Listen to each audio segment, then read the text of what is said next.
Hi everyone. We now move on to solve problem number 1 in worm gas.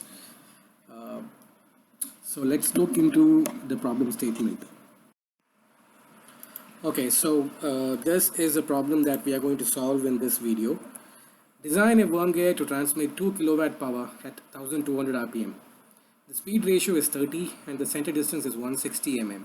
The allowable static stress for chilled phosphor bronze worm gear is 55 megapascal. Take alpha pressure angle equal to 20 degrees. So this is a problem that we have. And if you have not gone through the previous introductory video to worm gas, I request you to please stop now and go through that video. It is essential that you understand the variables involved in worm gas, and it is required for you to go through that PPT or video. Alright? Okay. So assuming that you have gone through that video, let us proceed with the solution for this problem. Now, designing a worm gear is essentially working on the worm wheel, because in a worm gear set, the worm is always stronger than the worm wheel. Right? Therefore, the design process is generally done for the worm wheel. Okay. Let us list the data that we have in this problem and then go forward.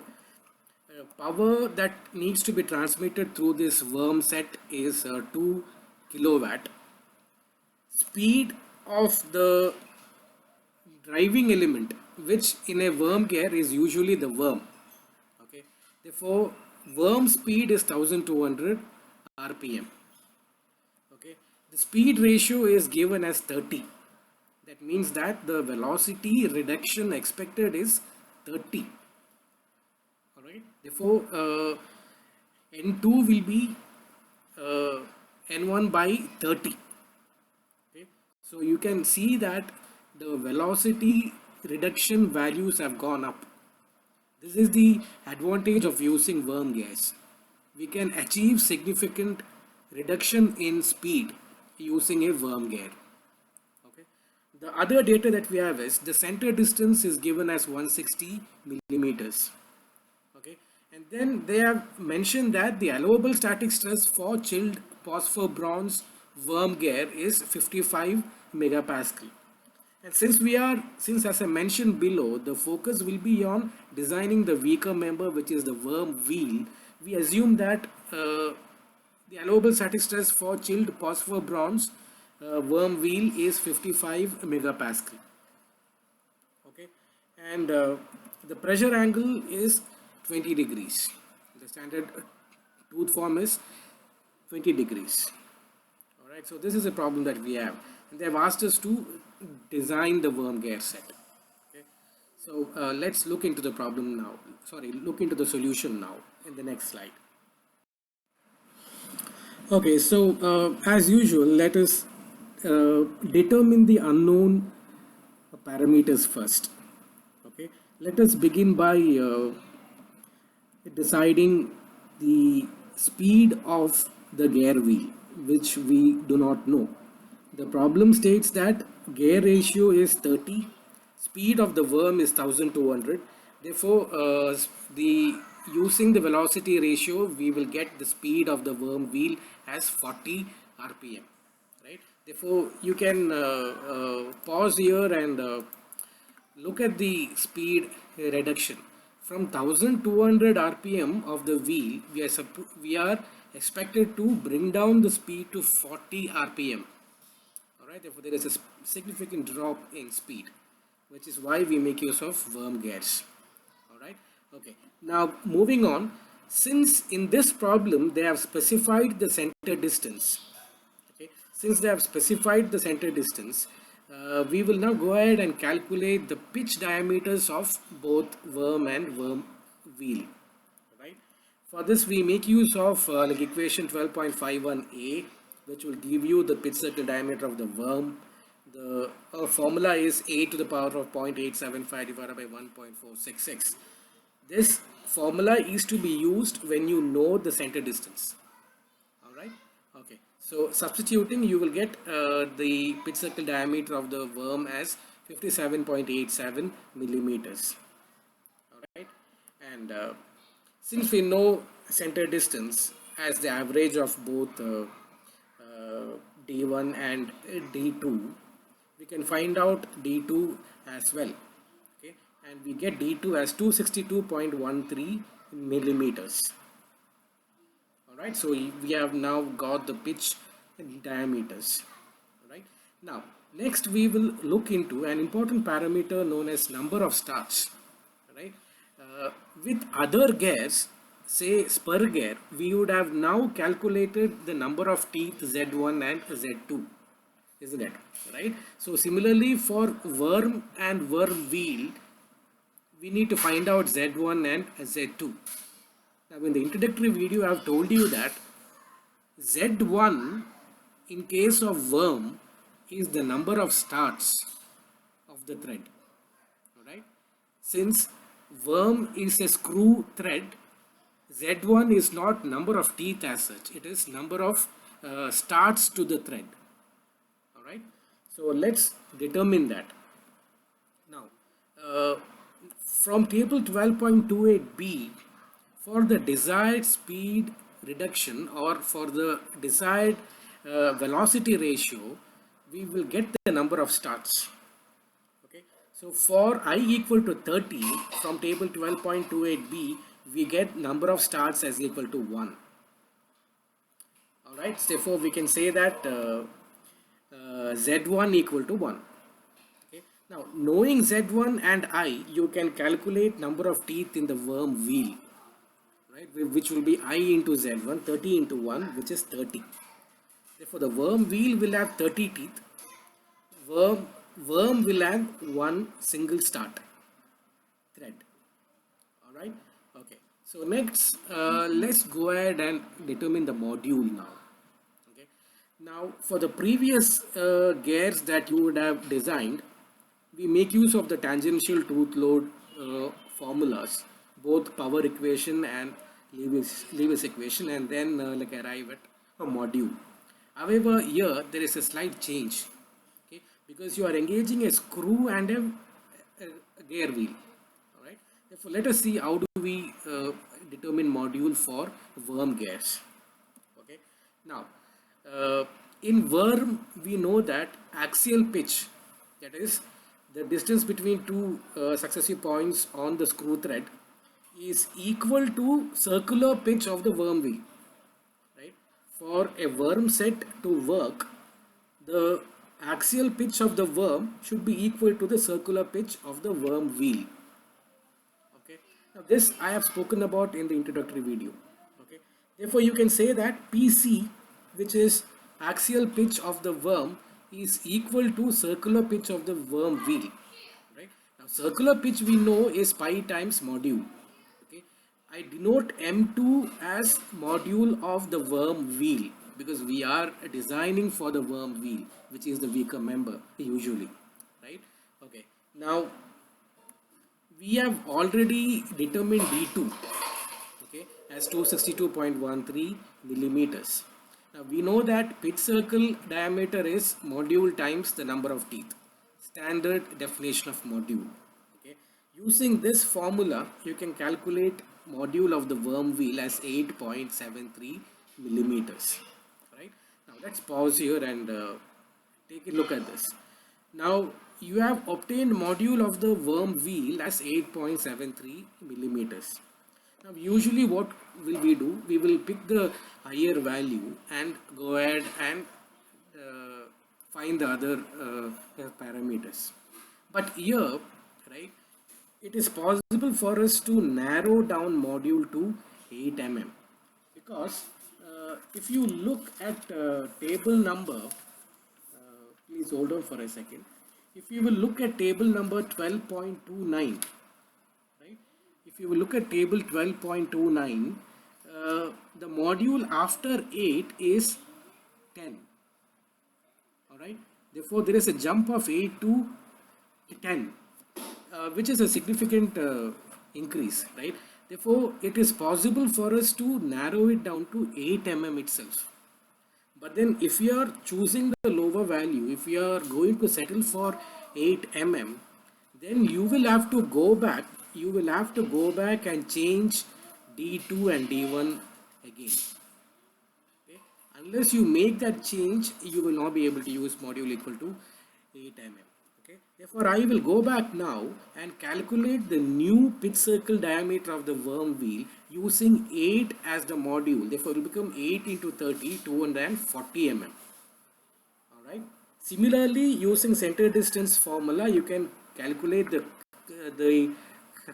corrected value of D1 also, pitch circle diameter of the worm, and that turns out to be 80 mm, which was previously 57.87, now becomes 80 mm, and pitch circle diameter of worm wheel, which was previously how much was that, 262.13, has become 240 mm. Alright, okay, therefore now you have got the module and the modified pitch circle diameters. Alright, now next let us go ahead and calculate the lead of the worm, okay, which is an important parameter from the worm.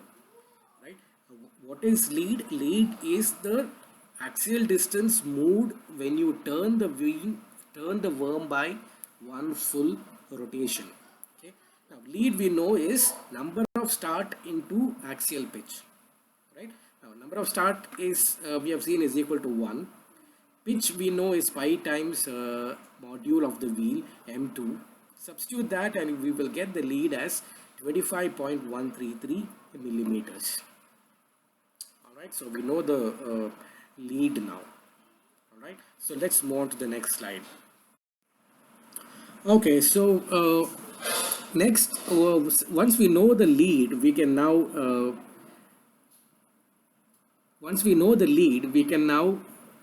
determine the lead angle. Okay, from 12.46 E, we will get gamma.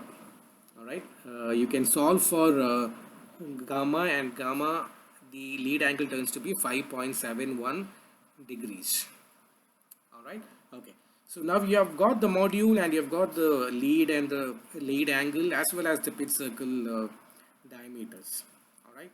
Now it is essential for us to check for the load and beam strength and wear load and so on. We need to check if the design is proper. All right. So let us begin with permissible tooth load. Right. Now for the other gas we had termed it as tangential tooth load.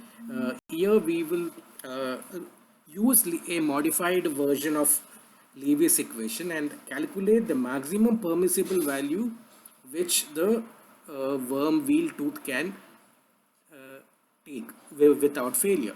Right. So this is the formula that you get, 12.53A. Okay. Where the notations are the usual which I've seen for the other gears as well. Right. Now where you know that form factor is capital letter Y, which is equal to pi into Lewis form factor Y2. Right. We will pick Lewis form factor using the same formula that we do and calculate Y2 as 0.1236 millimeters. Therefore the form factor becomes 0.3883.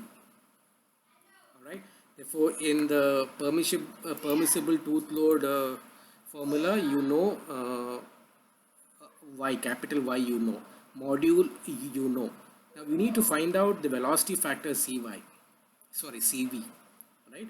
And a velocity factor is, you know, can be obtained by knowing the pitch line velocity V.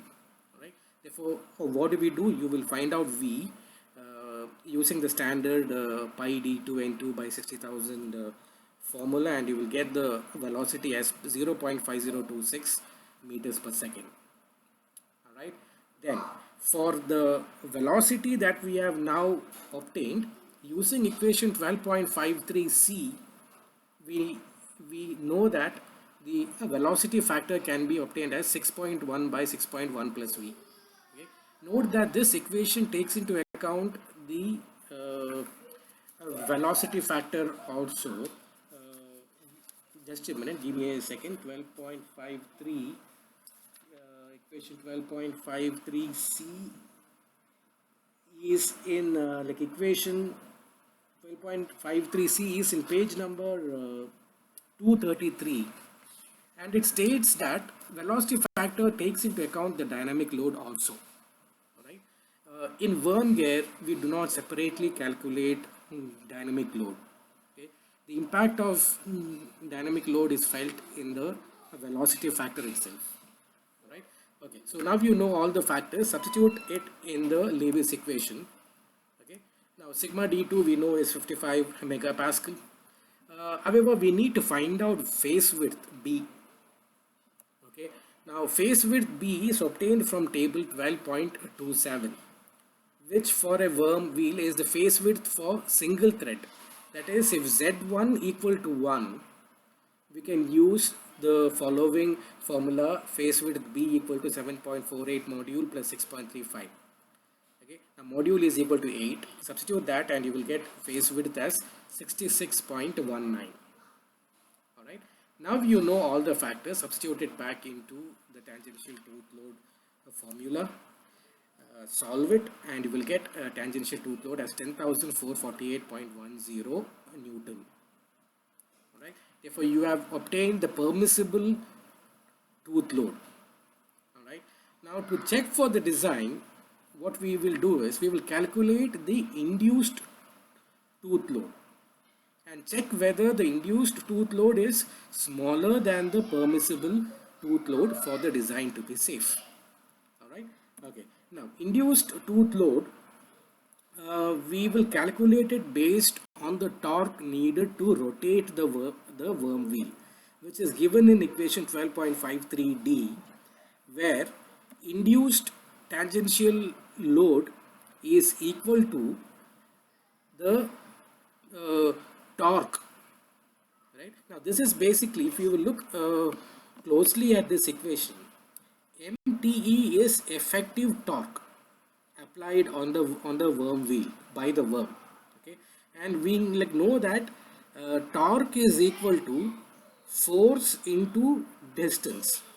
If I bring this 2 to the denominator, that is d2 by 2, it becomes radius of the worm wheel. Radius of the worm wheel into the force will give you the torque MTE. Alright, so this is basically the torque equation. Okay, now effective torque from equation 12.53d is normal torque into load stress factor KL. Right, now this KL factor you will have to get it from the handbook, which we will see in the next slide. Okay, so we were now at effective torque value MTE equal to MT into KL. Right, now to find out the value of KL, load stress factor, we go to table 12.30. Okay, now 12.30, to obtain the value of KL, you need to know what is the worm made up of.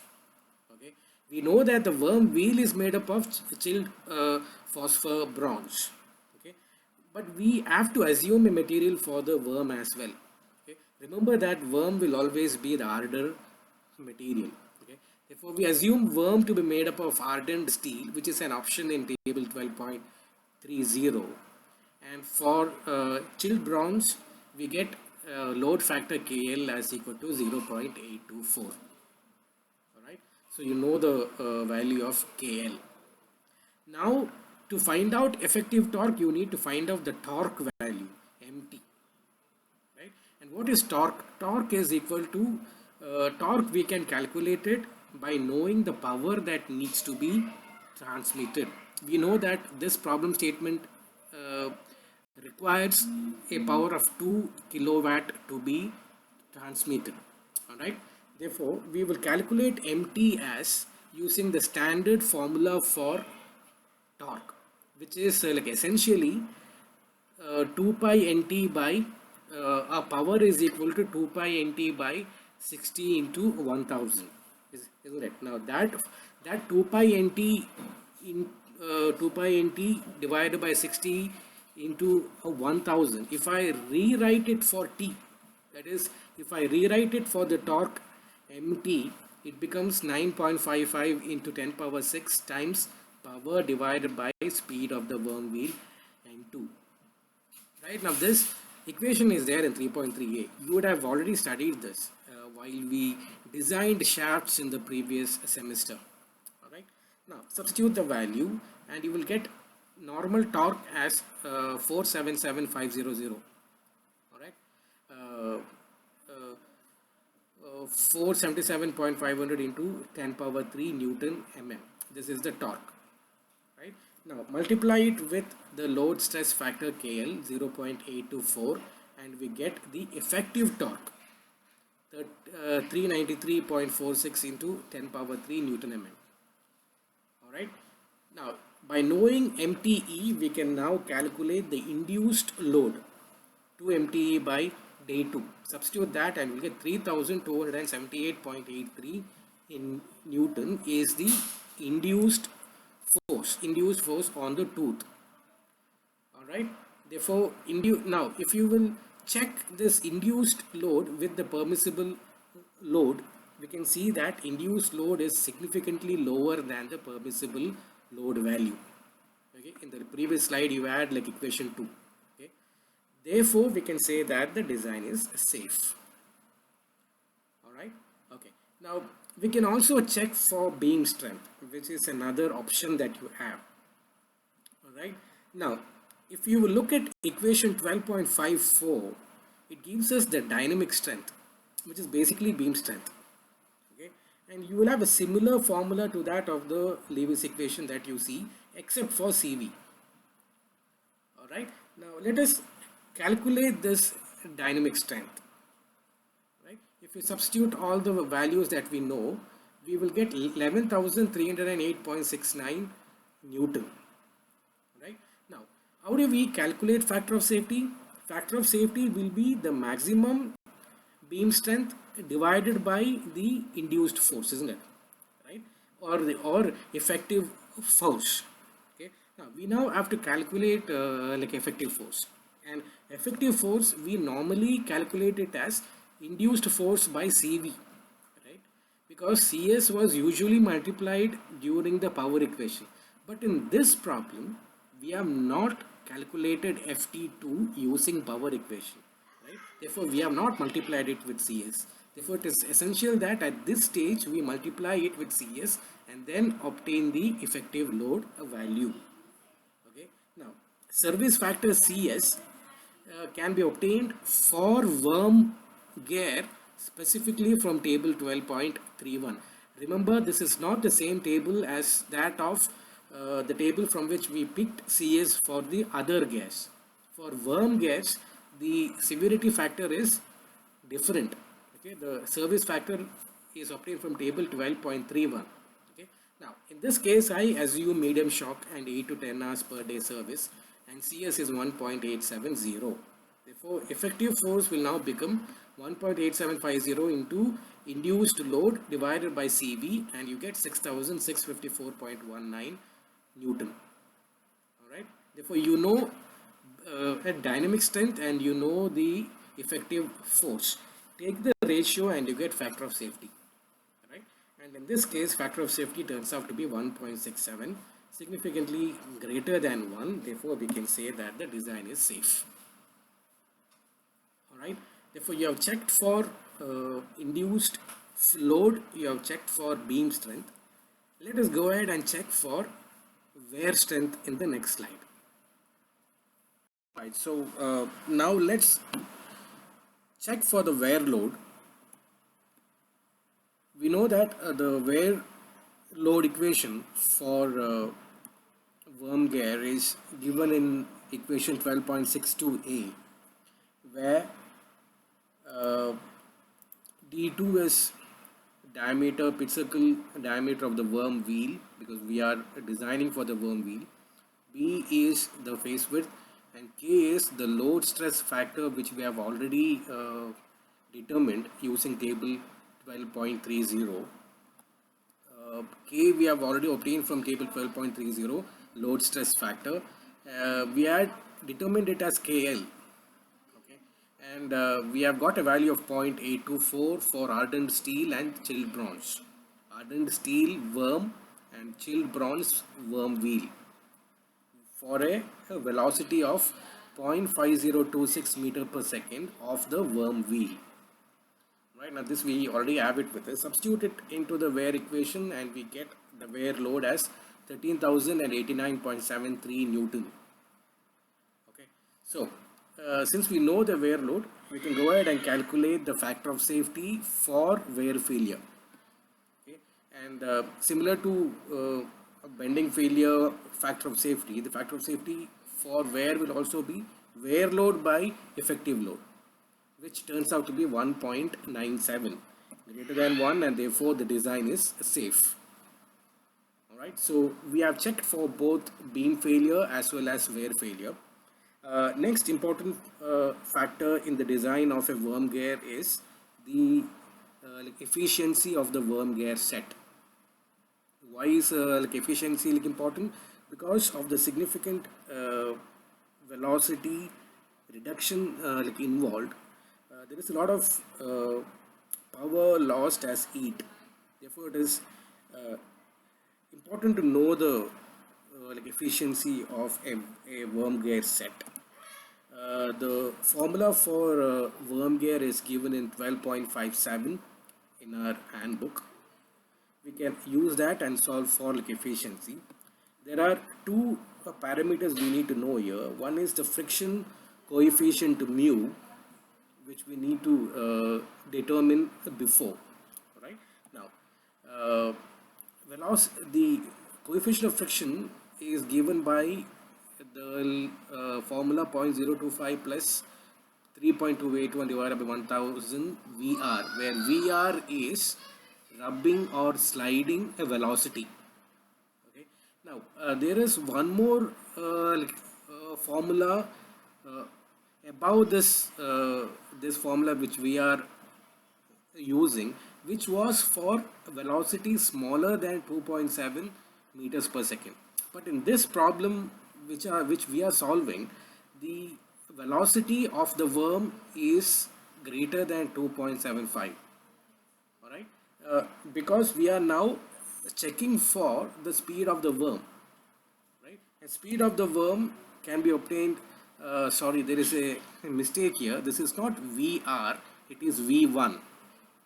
Right, this is velocity of the worm that is used. Right, please ignore this. This is not VR, but it is V1, and V1 turns out to be 5.02, which is greater than 2.75 meters per second. Right, therefore, and that is the reason why we make use of this formula here.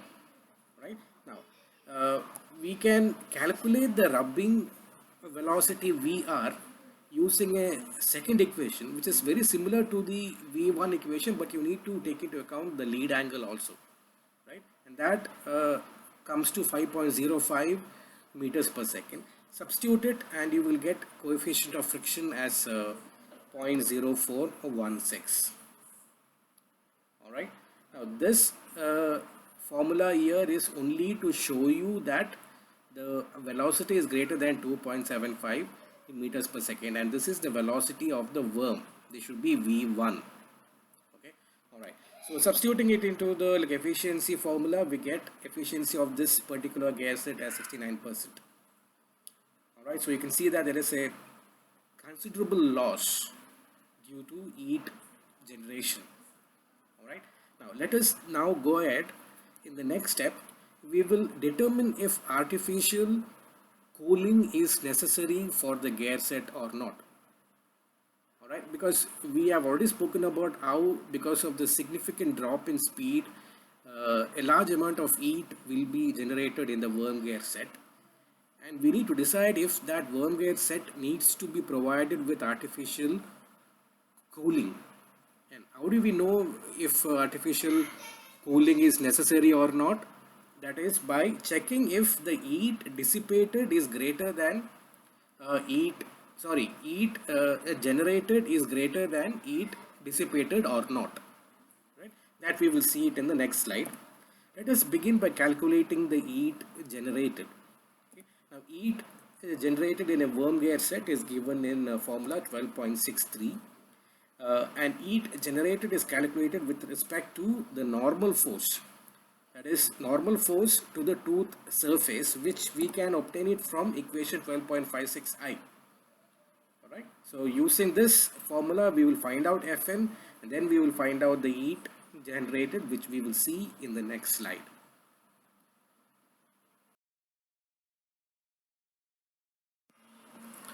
Alright, so let's look into the normal force formula that we have here, where Ft is the tangential tooth load, which has to be calculated by dividing the torque with the radius. Right? Remember, we have already calculated the torque MT value previously. Right? So divide that with the pitch circle radius of the worm wheel, and you will get like Ft, because torque is force into radius. Okay? Therefore, you get 3979.161 Newton as the tangential load. Alright. Now, normal force will be Ft divided by cos theta cos gamma minus mu sin gamma. Alright. Now, that is, you have rearranged this formula. Okay. Now, you will then calculate Fn, and you will get it as 4262.23 newtons. Alright, now substituting it back into the heat generated formula, you will get heat generated as 899.87 joules per second. Alright, so this is the heat generated. Now, in the same way, we will make use of equation 12.63c and calculate the heat dissipated. Alright, now heat dissipated, this is the formula that we have, where you see projected area of the gear wheel plus projected area of the worm wheel multiplied by 0.407 by 1000 and multiplied by T2 minus T1, which is the change in temperature. T1 is the room temperature, and T2 will be the temperature of the gas, right, during like operation. Right, now these temperature values we do not have. Alright, so let us assume that there is a 20 degrees rise in the temperature. Okay, so let's assume T2 minus T1 as 20 degrees. Okay, and then we can calculate the projected area of the worm as LWD1, where LW is the face length. Alright, therefore, and LW face length value can be obtained from table 12.26. Right, there is a formula for that. Substitute that in terms of Z1 and module, and you will get the face length. Alright, now once you know the face length, you can substitute it back and get the projected area of the worm as 9089.92 millimeter square. Right. Similarly, we can also calculate AG, which is area of the gear. And since it is a worm wheel, it is nothing but circular like area of pi d square by 4. Okay, substitute that and you will get area of the worm wheel as 45,238.93 millimeter square. Okay, now substitute everything back and we get the heat dissipated value as 442.236. Now, if you will check, the heat generated is 899.87 and the heat dissipated is only 442.236. Therefore, there is a significant heat remaining in the system which needs to be dissipated for safety or for better power transmission capability. Therefore, lubrication is necessary and artificial cooling is required here. Okay. Merely lubrication will not suffice. You need to have artificial cooling to remove this excess heat. Alright, so that is the last step. So there is a change in the design procedure for worm gear as compared to the previous gears that you have seen. All right. But again, the process is procedural. Equations are there in your handbook, and you can substitute that, and you will get the answers. All right. So I hope you have understood it. If you have any doubts, please do message me, call me, email me, whatever. All right. I'll see you around.